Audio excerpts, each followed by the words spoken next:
Focusing on fix and flips in Indianapolis, and we've been here for about a year, and we're now about to start our 5th project. Originally we were starting off in Florida and hoping to move on to Texas later in the year, but I came across an article and it was the top flipping cities in North America, and so we started looking at it, and we hadn't made a lot of progress in Florida, so we thought if we're going to refocus on a market, let's try to get something a little bit closer. That it brought us into Noblesville, and all of a sudden the dynamics changed dramatically. All of a sudden we were seeing fantastic employment stats, we were seeing great income, housing prices were more in line with what we were looking for. The whole dynamics was completely different. So based on that, we picked the phone up, made a couple of inquiries, and talked to a few people, and decided to book a trip to come down to Indianapolis. Typically when we're working with fix and flips, we'd like to put in about an offer somewhere around 65% of the ARV, the after repair value, less repair costs, less about a $5,000 to $10,000 buffer. Often what we find is when we're doing the rehab, the properties usually require a lot more work than we expect. Considering some of the properties we're working on now, they're fairly extensive rehabs, everything from foundations to roofs and everything in between, and there's always hidden surprises. We do everything from basic rehabs, paint, flooring, cosmetics, to major rehabs right down to the studs, complete electrical systems, complete plumbing, new furnaces, new air conditioners, roofs, foundations, structural, everything. Well, you don't have to name the neighborhoods, but what kind of neighborhoods do you look for? Typically we're looking for neighborhoods that are currently being renovated by other investors, and neighborhoods that are already in the process of being fixed up and repaired. For our market, what we're looking for is we wanted properties that were reselling in the 200, actually in the 150 to 200 plus range, so that, again, just sheer numbers, that those numbers work for us. But also we're looking for neighborhoods where employment is steady, so we're looking for good employment, good income levels for the people that are buying the properties, as low a crime as we can get. So crime rate also has an effect on the price of the house.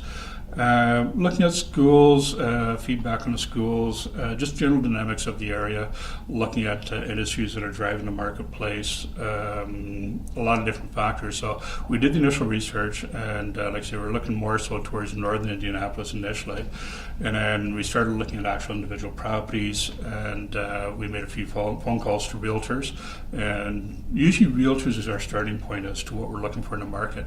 And when we're looking for realtors also, we're looking for realtors that work specifically with investors as opposed to realtors that work with homeowners.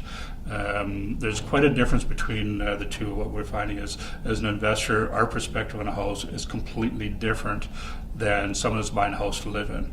So if you're buying a house to live in, you're looking at the finishing of the house. We look at the kitchen, and if the kitchen is a complete disaster, we're going, yes, that's what we're looking for. So we started talking to a couple of realtors here, and based on those conversations, they also explained more about what's happening in the neighborhoods, told us about the Indianapolis market, what's happening, what to expect, and that information for us is also valuable. It's also important in terms of trying to determine our market if we actually want to get into that market. So if you get some fairly negative feedback from the realtors, well, time to move on to the next market. If you get some great feedback from what we're looking for, then it's time to look a little further. So based on those conversations, we looked at a few properties online, talked to the realtor, did some research on the properties, and we liked what we saw. So my wife and I booked a trip to Indianapolis, and we set up some appointments ahead of time. In terms of making contacts, one of the first things we also did is we contacted the local real estate investment group, and we also talked to the local Chamber of Commerce.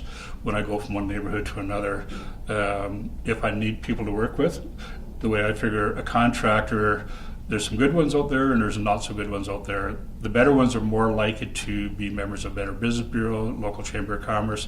The ones that are fly-by-night wouldn't be bothered. So it's a great way of eliminating some of those, but also working through the chamber, working through the local investment clubs and associations is a great way of establishing contacts within the community, because these are people that are already working in the community. And we've established contacts with hard money lenders, and by doing the arithmetic to make sure that everything lines up on the purchase price, the rehab costs, we can actually, by using hard money, we can actually accelerate our business down here quite substantially.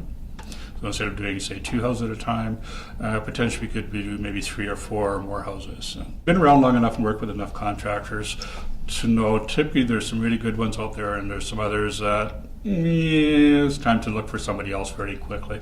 We're looking for contractors to develop long-term relationships. We don't take shortcuts. We won't tolerate shortcuts. We're expecting a quality job done, and we want the job done properly the first time around. If and when we do sign off on a job with a contractor, we do have legal agreements that are drawn up with the local attorneys here, and in the contract also they're required to provide regular ongoing reports to us and photographs. So we have all of our work is photographed. No photo, basically our rule of thumb is no photo, no money. It's all too often I've seen this is with other investors where they pay the contractor up front, contractor's gone, and we've all heard the same horror stories that the contractor took off with the money, they didn't do the work, or they started the work and now I'm left with a mess to repair. That doesn't work for me, so we're very cautious about how we approach that. Understand what the costs are, but also making sure that you prepare for the unexpected. Lord knows on every one of our properties that we've rehabbed, there's always been additional expenses that we didn't expect. So to have the margins in there at the front end is super important. When I first talked to people about our formula for investing at 65% of ARV less the rehab costs, and then we inflate the rehab costs, some people look at us like, are you from outer space? You're paying 30 cents on the dollar. Well, you know what? 30 cents on the dollar is where you need to be, or less.